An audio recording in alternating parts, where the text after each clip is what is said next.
Every moment in the modern world seems to be filled with the relentless buzz of notifications, the endless chatter of social media, and the constant pressure to surround ourselves with others. To the break of dawn, yo! With all of this going on, it's no surprise that very few of us ever stop to consider if we're ever truly alone anymore. Because when you really dig into that question, what you're gonna realize is that most people don't want to spend time alone. And a lot of that can be attributed to a single misconception. The sad thing is that people go their entire lives without ever experiencing the joys that solitude can bring them, and as a result, they subject themselves to a life full of suffering. Luckily, there are a few ideas that have allowed me to love spending time alone, and I'm going to share them with you, but first, I want to talk about this graph.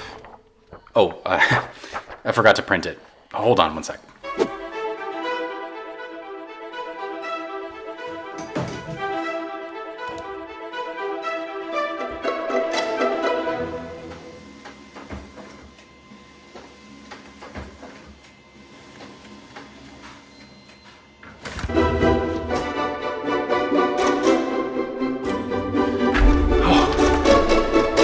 This graph.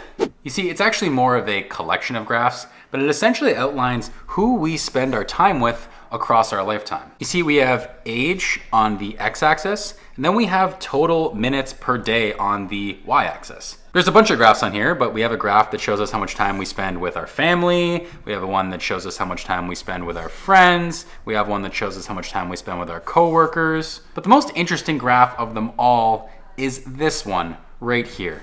This is the graph that outlines how much time we will spend alone. And as you can see, it's pretty much the only graph on here that actually increases over the entire duration of our life. Meaning that as life goes on, as we get older and older, we are going to spend more time alone than with anyone else in our lives. All of this to say that learning to love spending time alone isn't really just a recommendation, but rather something that's necessary for a happy life. However, the issue that I mentioned earlier is that people don't want to spend time alone. When people spend time alone, they may feel like they start to overthink things, they start to get anxious, they start to feel the social pressure of not surrounding themselves with other people. But the truth is that none of these things have a single thing to do with being alone. You see, being alone is really just a physical state. It's simply the act of spending time with yourself, and it really doesn't have any inherent emotional connotations attached to it. It's pretty much like taking yourself on a date. Wow, you're so right. John Mayer does have very kissable lips. I know, most people don't notice that. Wow. What did you say your sign was again? Capricorn. Shut up. I'm a Cancer. We're like so compatible. I can tell. Huh. You know, I feel like I never really connect like this with anyone. Yeah, maybe I'm like a total figment of your imagination or something like that. Oh, that's a weirdly specific thing for you to say. I don't really know why. So tell me about your job again. Right. So yeah, I quit that job back in May. And oh my God, let me tell you about my boss. He's crazy. I swear to God, this one time he said directly in my face, he looked into my eyeballs, he said, Devin, verbatim, that's what he said, verbatim, listen up. Devin? You see, overthinking, anxiety, FOMO, these are all emotions of somebody who is feeling lonely. Feeling lonely is what people are afraid of, but they often confuse it with being alone. I'm definitely feeling alone. Definitely feeling alone right now.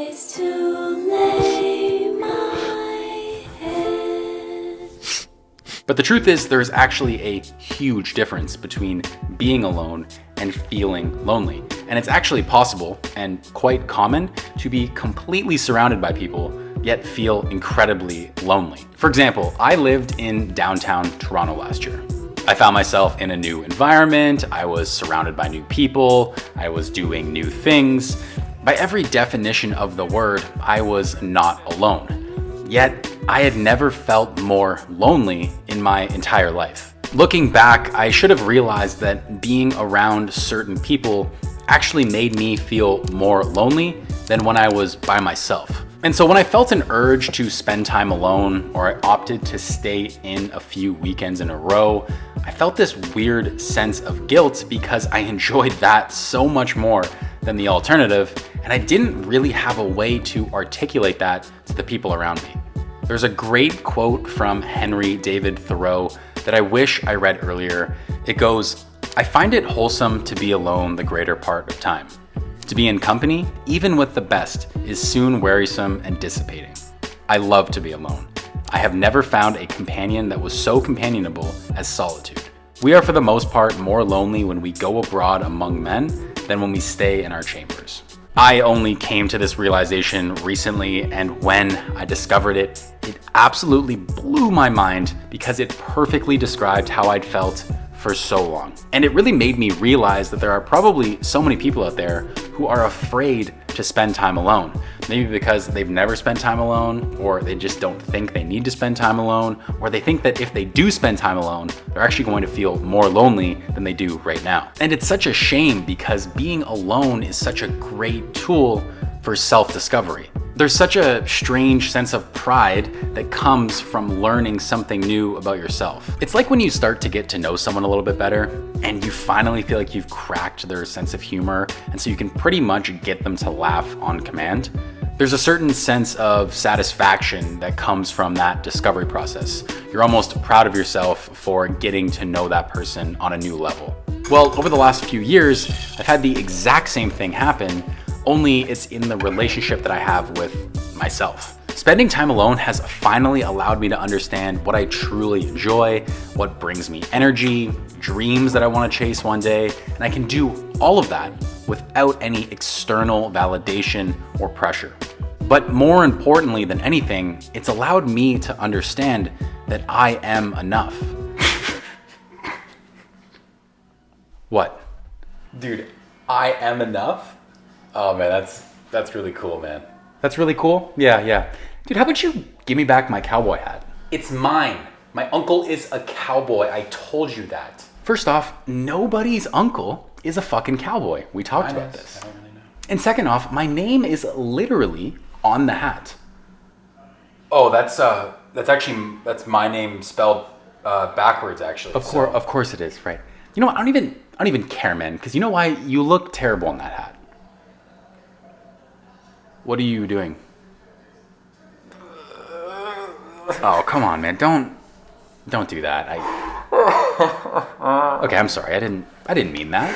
Why would you say? Oh no, Naved, come on, man. Where are you going? No, I'm gonna come get that hat. But seriously, hear me out on this I am enough thing. Whether or not you realize it, we are incentivized to spend time around others. We get social status for hanging around certain people or going certain places. We get likes and comments and dopamine from spending time on social media. And as a result, it becomes incredibly easy to trick ourselves into thinking that our happiness and our self-worth are dependent on other people and external events. However, spending time alone is actually an escape from this line of thinking. When you learn to love spending time alone, there's a weird liberation and power that comes from it because you